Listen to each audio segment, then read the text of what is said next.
주님 그렇습니다. 세월이 지나갈수록 더욱 주님을 의지합니다.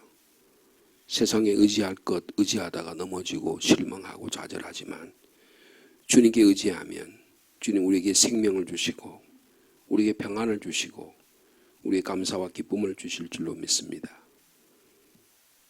어려움을 당하면 우리의 믿음이 연약해지기 쉽고 세상 것 의지하기 쉽지만 성령께서 우리에게 찾아오셔서 우리의 마음을 밝게 해주시면 주님 오늘도 의지하며 살아가는 새 길을 허락해 주실 줄로 믿습니다. 주님이 허락하신 이 길, 말씀의 길, 생명의 길, 십자가의 길을 따라가기를 원하오니 이 아침에도 저에게 생명의 말씀을 들려주시고 의의 길로 저희를 인도하여 주시옵소서. 기도하기 위해서 모였습니다. 저희들의 소망과 저희들의 안타까움과 저희 어려움과 저희 질병과 연약함을 주님이 아십니다. 주님 이 시간도 우리의 간절한 마음으로 주님 앞에 나왔으니 주님 우리의 기도를 들으시고 응답하여 주옵소서. 예수님의 이름으로 기도하옵나이다. 아멘. 오늘은 사무엘상 29장의 말씀이 되겠습니다. 사무엘상 29장 1절에서 11절 마지막 절까지 말씀입니다.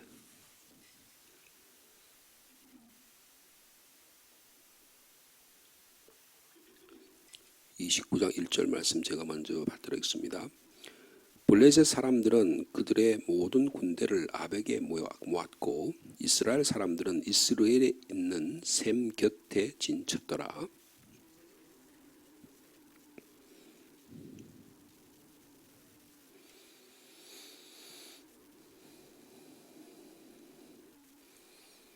블레셋 사람들의 방백들이 이르되 이 히브리 사람들이 무엇을 하려느냐 하니 아기스가 블레셋 사람들의 방백들에게 이르되 이는 이스라엘 왕 사울의 신하 다윗이 아니냐. 그가 나와 함께 있은 지 여러 날 여러 해로되 그가 망명하여 온 날부터 오늘까지 내가 그의 허물을 보지 못하였노라.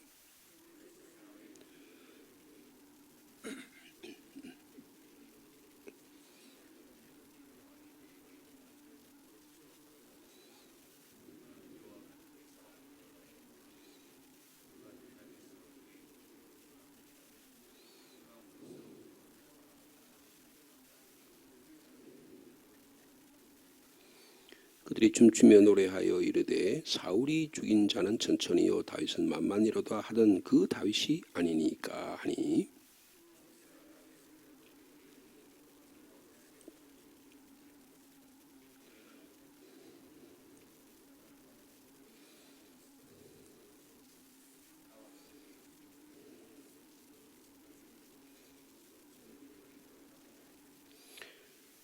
'그러므로 이제 너는 평안히 돌아가서 블레셋 사람들의 수령들에게 거슬러 보이게 하지 말라 하니라.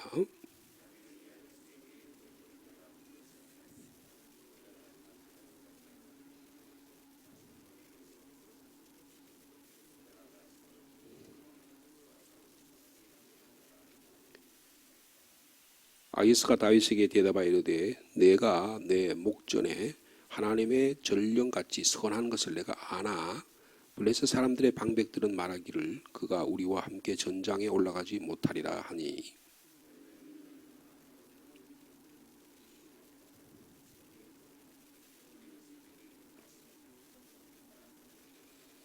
11절 말씀 같이 읽습니다. 이에 다윗이 자기 사람들과 더불어 아침에 일찍이 일어나서 떠나 블레셋 사람들의 땅으로 돌아가고 블레셋 사람들은 이스라엘로 올라가니라. 이 본문의 말씀은 28장 1절 2절 말씀과 직접 연관이 됩니다. 28장 1절 2절 말씀을 보면 블레셋 사람들이 싸우려고 군대를 모았다라는 거고요. 그래서 이 블레셋의 왕이 되는 아기스가 다윗에게 너도 전투에 참여해라 이렇게 명령을 내렸어요. 그리고 제가 어떤 일을 하게 되겠습니까? 네가 전쟁에 나가서 나와 전쟁에 가서 이스라엘과 전쟁에 승리를 하게 되면 너가 나의 경호대장이 되겠다 이렇게 약속을 하는 그런 장면이 있었습니다. 그리고 나서 28장에서는 사울이 하나님부터 버림받는, 심지어는 사무엘을 혼령을 불려내서까지 사무엘의 혼령으로부터도 철저하게 사울이 하나님부터 버림받았다. 그리고 그 나라의 왕국을 다윗에게 주는 거다. 그런 이야기를 강력하게 하는 내용이 28장에 기록이 되어 있습니다. 그리고 나서 이제 29장 1절에 전쟁 이야기가 다시 진행되고 있는 것입니다. 그러니까 지금 이 이야기를, 이 사무엘서를 쓴 저자가 하려는 그 비하인드 스토리, 그 의도를 이해해야 돼요. 겉으로만 드러나는 것 가지고는 우리가 알 수 있는 게 아니고 그 내면의 세계, 그것을 통해서 하나님 우리에게 무슨 메시지를 주려고 하고 다윗을 어떻게 사용하려고 하신가에 대한 초점을 이해해야 본문의 말씀을 잘 이해할 수 있다. 그런 내용이 되겠습니다. 지금 다윗이 어려움이 뭐예요? 지금 아까 28장 1절과 2절에서 우리 잠깐 보았듯이 아기스 왕이 네 전쟁에 나갈 거다. 너가 나를 도와서 제일 전면에 나가서 승리해라. 그럼 내가 너에게 경호, 나의 모든 책임을, 군대를 맡을 책임을 주겠다. 그렇게 약속을 하고 다윗이 또 그렇게 하겠다고 다짐을 합니다. 만약에 그 전쟁에 나가게 되면 어떻게 될까요? 이스라엘 민족이고 일찍이 가드의 대장군이었던 골리앗을 무찌른 자가 이제 이스라엘 사울을 죽였다. 이런 이야기가 될 거 아니에요. 그러면 다윗의 전력에 있어서 치명적 불명예를 갖게 될 것입니다. 그런데 어떻게 다른 방법이 없어요. 안 나갈 수도 없고 나갈 수도 없고, 이게 진퇴양난이에요. 우리의 삶 속에 가끔 이런 일이 일어날 수 있다는 것입니다. 내 뜻대로, 내 힘으로, 내 방식대로, 내 지혜로 되지 않는 경우가 많다는 거예요. 그런데 여기에 하나님이 개입하고 계시다라는 것을 볼 수가 있는 것입니다. 다윗이 전혀 자기가 아무것도 한 게 없어요. 오늘 본문에 보면 다윗이 한 일은 뭐냐면 거짓말하는 것밖에 없어요. 여러분 8절에 보세요. 다윗이 막 큰 소리를 치잖아요. 아기스 왕이 너 전쟁에 내 부하들이 전쟁에 못 나가게 한다. 너 못 믿는다 그런다. 나는 너 믿는데 너 못 믿는다. 그러니까 뭐라고 이야기해요? 내가 무엇을 했습니까? 오늘까지 제가 1년 6개월 당신 앞에 있는 동안에 당신이 내가 잘못한 거 봤어요? 근데 내가 왜 당신과 싸우지 못하게 하나? 막 지금 당장이나 싸울 것처럼, 나가 싸울 것처럼 그렇게 얘기하잖아요. 근데 이게 전부 다 뭡니까? 전략적인 말이에요. 전투적인 말입니다. 굉장히 능청스러운 연기를 하는 거예요. 마치 항의하듯이 위장된 충성을 막 한껏 과시하는 모습을 볼 수 있습니다. 여러분 다윗의 이야기는요, 도덕 이야기가 아니에요. 다윗 이야기를 굉장히 거룩한 스토리로 이해하시면 안 됩니다. 다윗 이야기는 세상 이야기예요. 다윗 안에서, 다윗이라는 왕조 안에서 하나님이 어떻게 구체적으로 개입하시냐, 그 이야기를 보아야 된다, 그거예요. 거룩한 장소에서, 거룩한 곳에서 이런 일이 일어나는 게 아닙니다. 제사장에 있는 성전에서 이런 일이 일어나는 게 아니에요. 전부 어디서 일어나는 거예요? 전투 장면에서 적과의 아기스라고 하는 치밀한 머리를 계산해야 되고 이해를 해야 되고, 지금 내가 여기 붙을까 저기 붙을까 막 그런 벽척 한도에 서 있는 그런 삶의 정황, 내가 이 직장을 취할까 말까, 내가 오늘도 누구를 만날 수 있을까 말까, 뭐 이런 구체적인 삶의 모습 가운데 하나님이 거기에 개입하신다, 그 말이에요. 여러분, 그러므로 우리의 삶은 하나님과 전혀 관계없는 게 아닙니다. 교회 나와서 거룩한 장소에서 기도할 때만 하나님 역사하는 게 아니고, 나의 모든 삶 전부가 every day, everywhere, 어느 곳에든지 늘 하나님은 나와 관계하고 계신다. 이것을 말씀하신다는 거예요. 그런데 하나님 어떻게 사용하십니까? 누구를 사용하시는 거예요? 오늘 본문에 보면 블레셋 사람을 사용하세요. 그 피할 길을 누구를 통해 주시는 거예요? 블레셋의 방백들이 이야기입니다. 여러분, 블레셋이라는 나라는 5개의 나라, 5개의 도시로 되어 있다고 그랬어요. 이제 그 중에서 아기스라고 하는 이 왕이 가장 두목 노릇을 한 것 같아요. 나머지 4도시에 있는 군주들이 같이 협력을 해가지고 전쟁에 나왔어요. 어디에 모였다고 그랬습니까? 1절에 보니까 모든 군대를 아베게라는 곳에 모았습니다. 그리고 이스라엘 사람들은 이스라엘 샘곁 골짜기에 진을 쳤어요. 이제 일촉즉발에, 그러면 지금 아까 28장 1절과 2절에 보면 어떻게 아기스가 다윗을 불러다가 너 전쟁에 나가서 혁혁한 공을 세워라. 그러니까 지금 전쟁에 나가야 되는 편이잖아요. 그 장면을 아주 2절에 아주 생생하게 그 전투 곧 일촉즉발의 장면을 이렇게 묘사합니다. 블레셋 사람들의 수령들은, 5도시에 있는 수령들은 수백 명씩 수천 명씩 인솔해서 앞으로 지금 진을 치고 싸울 준비를 하고 있어요. 나팔을 불고 칼을 갈고 화살을 쏘고 전차를 만들고 지금 막 술렁술렁한 소리가 들리고 작전을 어떻게 할 건가, 이스라엘 사람들이 사울을 어떻게 할 거고 작전 명령이 일어나고 막 그런 일이 일어나고 있을 거 아니에요. 그런데 다윗과 그의 사람들은 어떻게 해요? 아기스와 함께 그 뒤에서 나갔다. 그러니까 다윗은 어떤 역할을 하고 있는 거예요? 왕을 보호자하는, 왕의 총작전 참모처럼 딱 옆에 붙어가지고 거기 있는 거예요. 이제 나가면 싸우러 나가야 되는 편이에요. 다윗이 내면의 세계가 어떻게 해요? 주님, 제가 이거 어떻게 해야 됩니까? 근데 하나님이 사인을 하나도 안 줘요. 어떻게 하라는 메시지도 없어요. 여러분, 우리 그렇지 않아요? 여러분 딱 하면 하나님이 야 목사야, 뭐 장로야, 권사야 이렇게 하라 그런 메시지가 들려요? 그런 경우 별로 없습니다. 대부분 경우는 하나님이 침묵하세요. 침묵하는 가운데 하나님이 구체적인 사건을 통해서 여러 가지 방식을 통해서 우리에게 말씀하고 계시다는 거예요. 여러분, 여기에 눈 뜰 수 있는 저 여러분 되기를 바랍니다. 때로는 몰라요. 한참 지나가서 아하, 하나님이 이렇게 나를 인도해 주시고 보호하시고 역사해 주셨구나 하는 것을 깨닫게 되는 것입니다. 하나님은 다 예비하시고 준비하시고 일을 진행해 나가신데 우리는 좀 둔해가지고요, 잘 몰라요.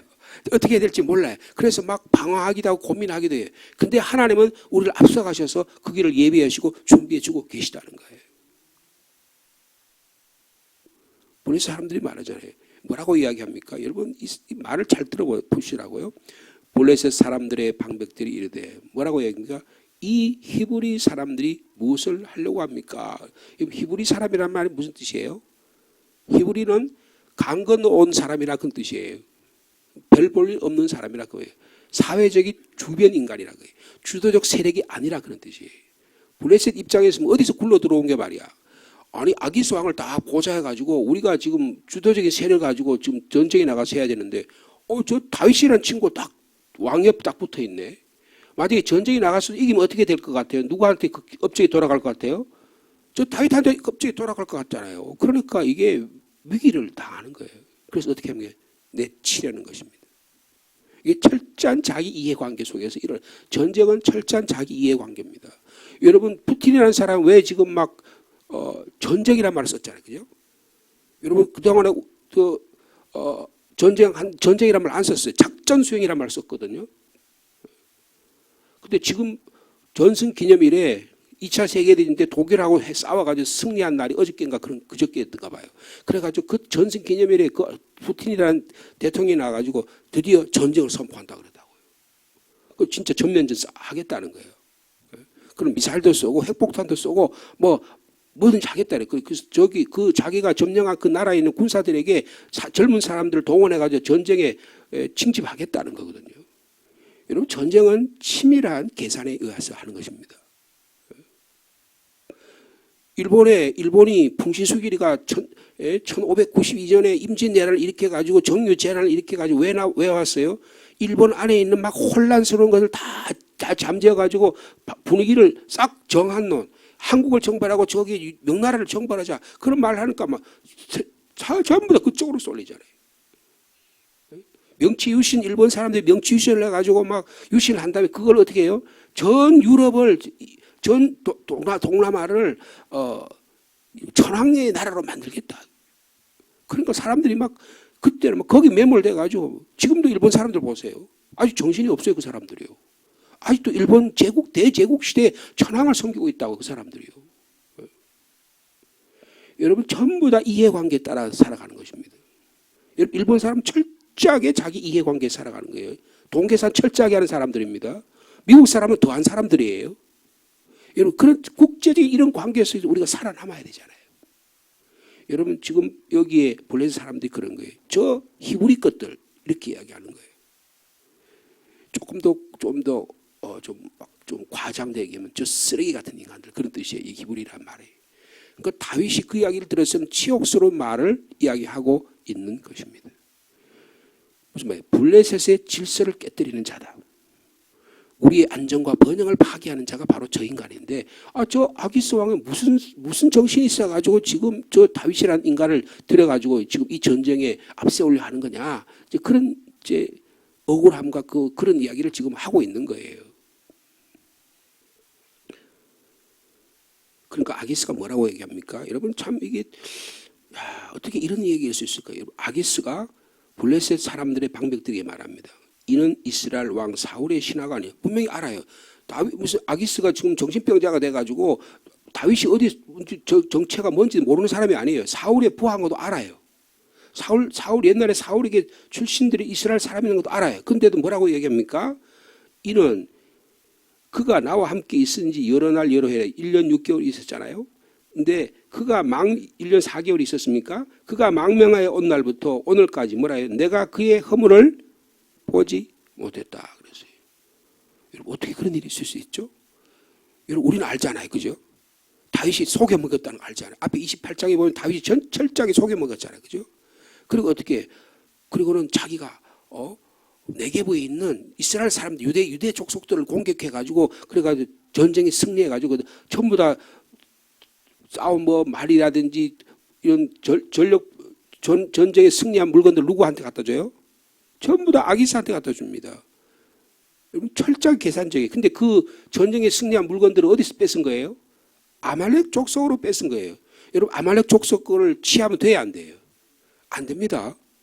하나님은 아말렉 족속을 완전히 진멸하고 하셨어요. 그런데 사울이 아말렉 족속을 진멸하지 않고 자기 유익한 걸 건물로 자기 것으로 유익한 걸 취했다고요. 그래서 하나님이 싫어한 거라고요. 사무엘이 나타나서 네 옛날에 아말렉 족속 하나님이 버리라고 완전히 진멸하고 해렴하라고 했는데 네 못했지. 그 하나님이 그래서 너를 버린 거야. 지금 그 이야기를 하잖아요. 다윗은 여러분 아말렉 족속 거를 취해가지고 근데 그거 자기 유다 족속 거 취한 것처럼 이야기한다면 그거 전부 다 아기스한테 갖다 바칩니다. 1년 6개월 동안 전부 다 철저하게 물건을 갖다 바치니까 아기스가 얼마나 좋겠어요. 날마다 전리품이 들어오는 거예요. 날마다 전승했다고 그래가지고 막 축하를 하고 그러니까 누구한테 돌아와요? 아기스 자기한테 돌아오죠. 이 애는 전부 다 자기한테 돌아오잖아요. 얼마나 좋겠어요. 그러니까 이런 사람이 어딨냐. 이런 사람이 어딨냐. 철저하게 믿은 거예요. 내가 그의 허물을 보지 못하였노라. 여러분 6절에도 보세요. 아기스가 다윗을 불러 말합니다.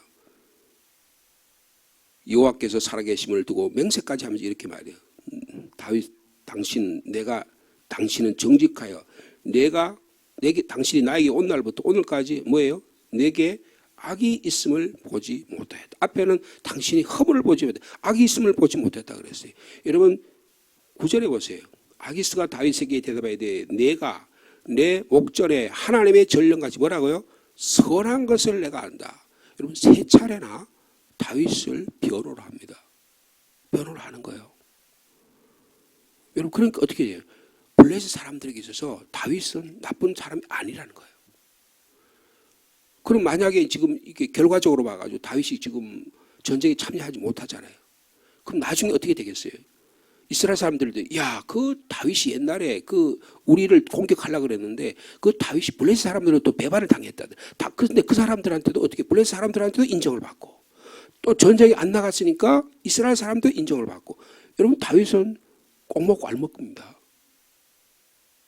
어떻게 이런 일이 있어요? 다윗이 뭐 한 일이 있어요? 거짓말한 것밖에 없어요. 그런데 어떻게 하나님이 이 사건에 개입하셨다는 거예요. 하나님이 개입하셨다는 거예요.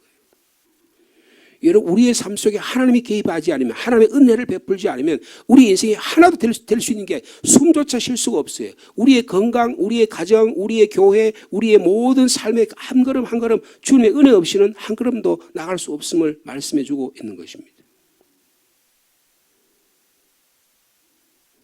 겉으로 보면 다윗이요 아기스의 부하들에 의해서 신뢰를 얻지 못해요. 저 배반자, 저 히브리 인간들 저것들 그렇게 하지만 실질적으로는 그 부하들에 의해서 하나님이 다윗을 보호하시는 거예요. 여러분 사람은 원수를 지지 말기 바랍니다. 여러분 하나님은 원수를 통해서도 역사하세요. 악한 자들을 통해서 역사하신다고요. 예? 그런 일을 우리가 가만히 들여다보면, 가만히 보면 하나님의 역사하시면 우리가 우리의 숨결을 좀 조용히 하고 하나님의 음성과 하나님의 소리를 들으려고 노력하면 이게 들려져요. 들리신다고. 여러분, 다윗은 그 이면에 하나님의 역사하신 소리를 들었던 것 같아요. 여러분, 오늘의 우리의 삶 가운데 하나님이 운행하시고 하나님이 섭리하시고 하나님의 역사하심을 들을 수 있는 저 여러분의 삶이 되기를 기도합니다. 이러지도 못하고 전쟁에 나갈 수도 없고 안 나갈 수 없는 이 딜레마에서 다윗이 노력한 것이 하나도 없지만 해결이 되었어요. 누구를 통해서? 믿음이 없는 다윗을 적으로 보는 블레셋 사람들에 의해서 이 일을 일으키고 있다는 거예요. 화가 나가지고 다윗을 거부합니다. 근데 무의 중에 거기에 그 블레셋 사람들의 거부 행위에 누가 역사하시는 거예요? 하나님이 역사하시는 거예요. 여러분, 이스라엘 민족이 430년 노예 생활하고 있는데, 여러분, 바로가 어떻게 해요? 다윗 모세가 가서 우리 민족을 구해달라, 우리를 여기서 해방시켜달라, 우리가 저 땅에 가서 하나님께 예배하기를 원한다 그러는 거 어떻게? 바울이 계속 거부하잖아, 그죠? 바로가 말이에요. 근데 어떻게 하나님이 바로의 마음을 충동질해요. 그래서 점점 분노하게 하면서 10가지 재앙을 통해서 나가지 않을 수 없도록 하나님이 역사하시는 겁니다. 여러분, 우리의 삶을 좀 스케일 좀 크게 보기 바래요. 하나님의 나라라고 하는 눈으로 세상을 봐야 돼. 이 좁은 거기 내가 오늘 당장 먹고 마시고 내가 오늘 당장 얘에 대한 급한 마음에 생각하면 당장 뭐더라 다 그냥 찢어질 것 같고 아무도 안 들 것 같지만 하나님의 나라는 그렇게 보이는 게 아니라 그 말이에요. 이것을 우리에게 오늘 보여주기를 원하신다는 것입니다. 시편 76절에 이런 말씀이 있어요. 진실로 사람의 노여움은 주를 찬송하게 할 것이라. 그런 말이죠. 여러분, 사람들의 진노가요, 사람들의 분노가 오히려 하나님을 찬양하는 계기가 될 수 있다는 사실입니다. 오늘 본문이 그렇잖아요. 세 차례나 내가 그의 허물을 보지 못했다. 내가 그에게 악이 있음을 보지 못했다. 당신이 선한 것을 내가 안다. 그렇게 이야기해요.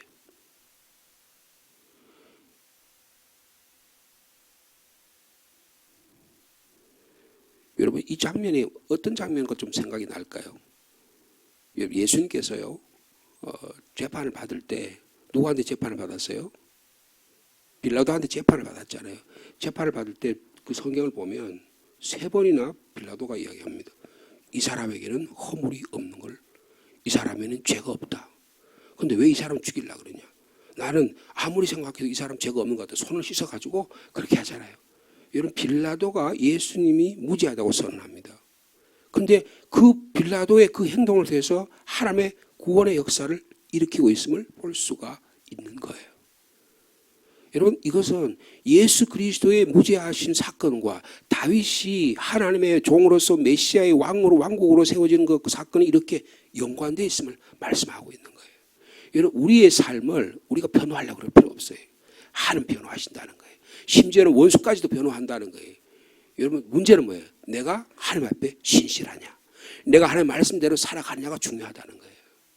그걸 막 억지로 변호하려고 그러고 억지로 자기를 막 주장하려면 어떻게 돼요? 변명거리밖에 안 됩니다. 그럼 욕만 바가지로 집어 씌우는 거예요.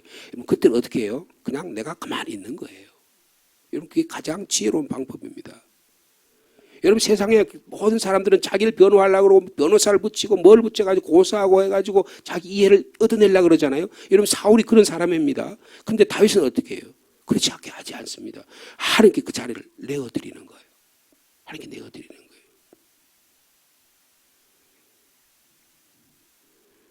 다윗이요, 이 딜레마에서 이런 자유함을 얻잖아요.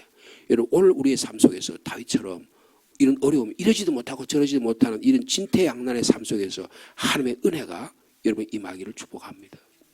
그래야 마음의 자유로움이 있는 거예요. 문제는 하나도 해결되지 않았는데, 하나도 해결되지 않은 것 같은 내 마음은 자유로워요. 내 마음은 기쁨이 넘쳐요. 여러분, 그게 신앙생활입니다. 그게 신앙생활이에요.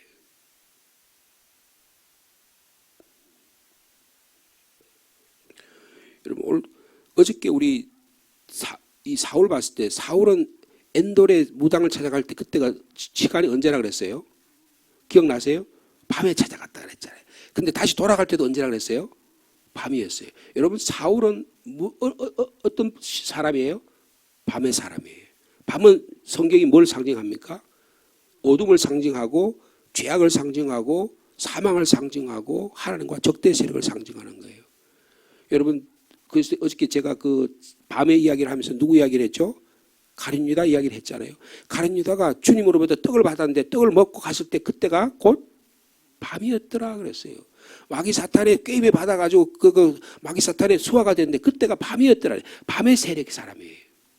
여러분 오늘의 세계는 밤의 세계입니다. 밤이 불을 켜놓고 인간이 그렇게 막 낮같이 살 수 있는 것 같아요. 여러분 주님이 한번 지진을 일으키시고 주님이 한번 번개를 치시면 순식간에 모든 일이 다 사라집니다. 근데 뭐가 그렇게 문화가 뛰어나다고 막 자랑하고 그러잖아요. 여러분 뉴욕의 쌍둥이 빌딩이 자기들이 세계의 중심이라고 생각하고 막 자랑하고 교만하고 오만하니까 하나님께 치셔가지고 쌍둥이 빌딩이 1시간 안에 우르르 무너져 버렸잖아요. 여러분 인간이 만드는 문화라는 인간이 만드는 세계의 권력이라는 게 아무도 아닌 것을 말씀하는 거예요. 그런데 여러분 다윗은 어떤 사람입니까? 이런 보세요. 10절에 그런즉 아기스 왕이 하면 너는 너와 함께 온 내 주의 신하들과 더불어 어떻게 해요? 새벽에 일어나라. 너희는 새벽에 일어나서 발걸음 곧 떠나라. 여러분 11절 보십시오. 11절 말씀 같이 읽겠습니다. 시작. 이에 다윗이 자기 사람들과 더불어 아침에 일찍 일어나서 떠나 블레셋 사람들의 땅으로 돌아가고 블레셋 사람들은 이스라엘로 올라가. 여러분 이 사무엘서를 쓴 분이 참 문학적인 게 뛰어난 것 같아요. 여러분 누가 누구를 대조시키고 있습니까? 28장, 28장은 사울 이야기고 29장은 다윗 이야기인데 다윗은 사울은 밤의 세계로 점점점 빨려 들어가.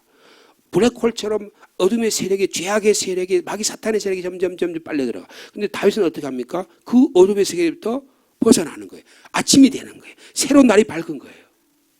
여러분 지금 새벽입니다. 새로운 날이 밝고 있습니다. 오늘 하나님이 인도해 주신 그 길로 걸어가는 여러분 되기를 축복합니다. 우리의 진퇴양난과 어떻게 할 수 없는 것 같지만 하나님이 여러분의 삶을 인도해 주실 거예요. 여러분의 개인적인 어려움이 있잖아요. 여러분 건강에 문제가 있잖아요. 자녀의 문제가 있잖아요. 우리의 삶에 곤고한 문제가 있잖아요. 아무에게도 이야기 못하는 그런 절실함이 있잖아요. 여러분 이 아침에 우리 기도하십시다. 하나님께서 그 길을 열어주시라고 믿어요. 하나님의 섭리와 하나님의 은혜로 오늘도 살아가는 여러분 되기를 축복합니다. 걸어가신 주님. 사울은 밤의 사람입니다. 그러나 다윗은 새벽의 사람입니다. 새벽을 깨우는 사람이요. 발걸음 하나님의 나라 만들기 위해서 떠나는 사람입니다. 주님 저희도 그런 자가 되기를 원합니다. 다윗은 자기가 무엇을 해가지고 구원 얻으려고 하지 않고 한 음성 듣기를 원합니다. 다윗이 오늘 한 일은 아무것도 없습니다. 그저 아기스 왕에게 나는 당신에게 충성했다고 거짓말하는 것밖에 없는데 하나님은 그런 일을 통해서도 블레셋 사람들의 적을 통해서도 하나님의 구원의 역사를 일으킴을 볼 수, 하나님의 사람을 살리는 일을 볼 수가 있습니다. 주님 저에게도 이런 일이 일어나도록 축복하여 주옵소서. 우리 사랑하는 주의 성도들, 세상에 살아나갈 때 때로는 환난과 멸시와 천대와 억울함과 힘든 일이 있지만 주님 도와주시기를 원합니다. 하나님께서 간섭하여 주옵소서. 하나님께서 다스려 주시옵소서. 심지어는 블레셋의 군주들, 저 히브리 것들 모욕과 천대를 받았지만 그거 다 참고 견뎌내니까 오히려 다윗을 전쟁에서부터 구원해 주셨습니다. 우리의 삶 가운데 하나님의 인도하심, 하나님의 섭리하심을 믿고 오늘도 살아가는 저희들 될 수 있도록 주께서 역사하여 주시옵소서. 하나님 아버지, 우리의 삶 속에 여러 가지 진퇴양난의 길이 있을 때 자유함을 얻기를 원합니다. 진정한 기쁨을 얻기를 원합니다. 문제가 하나도 해결되지 않았지만 우리의 삶 속에 왠지 말할 수 없는 하나님이 주시는 성령이 주시는 기쁨, 감사가 넘쳐나기를 원합니다. 오늘도 그러한 삶을 살아던 귀한 주의 백성, 주의 자녀 다 되도록 인도하여 주시옵소서. 우리 가정을 위해 기도합니다. 주님, 우리 가정의 건강을 위해 기도합니다. 연약한 지체들이 있습니다. 주님 이 시간도 찾아오셔서 연약한 아픈 부위를 만져주시고 치료해 주시고 또 병원의 진료와 처방과 수술과 모든 일들을 통해서 하나님이 다스려 주시기를 원합니다. 우리가 늘 고통당하고 연약하지만 우리의 마음은 천국을 향한 소망이 되게 도와주시고 우리 마음속에 주님이 주시는 말할 수 없는 기쁨과 감격으로 살아갈 수 있도록 인도하여 주옵소서. 우리 몸이 연약하면 우리 영혼도 연약해지고 우리 신앙도 연약해질까 심히 두렵습니다. 주님, 우리의 신앙이 더욱 강건해질 수 있도록 우리 몸도 건강을 회복시켜 주시기를 원합니다. 그래서 하나님의 영광 위에 살아가는 저희들 될 수 있도록 인도하여 주옵소서. 신앙적으로 우리가 늘 주님 앞에 부족한 것밖에 없습니다. 우리는 열심히 주님 일을 위해서 하려고 하지만 우리의 뜻대로 되는 일은 하나도 없습니다. 그러나 하나님은 저희 교회를 사랑해 주시고 예수 그리스도의 십자가의 은혜와 부활의 능력과 성령의 충만함 역사가 있도록 하나님이 인도하여 주시옵소서. 5월의 가정의 달에 우리 자녀를 복을 주시고 부모님에게 은혜를 더해 주시고 부부 사이에 특별히 교사들에게 은혜를 더하여 주옵소서. 이 어려운 시대에 가정의 회복의 역사가 일어나도록 구원의 역사가 일어나도록 주께서 축복하여 주옵소서. 우리 시민교회에 속한 모든 믿음의 가정마다 아버지 하나님 생명의 역사가 일어나도록 주께서 축복하여 주시고 이 땅에 하나님 나라 이루어가는 귀한 가정 다 되도록 인도하여 주시기를 간절히 소망합니다. 주님, 무엇보다도 온전한 믿음의 가정 되게 축복하여 주옵소서. 구원의 역사가 일어나도록 주께서 함께하여 주시옵소서. 이곳저곳에 흩어져 있는 자녀들 주님 붙잡아 주시고 군문에 나가 있는 자녀를 주님이 인도하여 주시고 직장과 일터로 새로운 일을 준비하는 일들 가운데도 외국에 나가 있는 모든 슬아 있는 자녀와 자손까지도 한 사람 한 사람 불꽃 같은 눈으로 지키시고 보호하여 주시옵소서. 세상의 악한 문화에 물들지 않게 하시고 주님 마귀 사탄의 세력에도 건져주시고 하나님 우리 사랑하는 자녀를 예수 그리스도 안에서 참 생명의 복을 누리는 자녀 다 되도록 인도하여 주시옵소서. 주님 여러 가지 교회 사역 가운데도 주님께서 동행하시고 인도해 주실 줄로 믿습니다. 예수님의 이름으로 기도하옵나이다.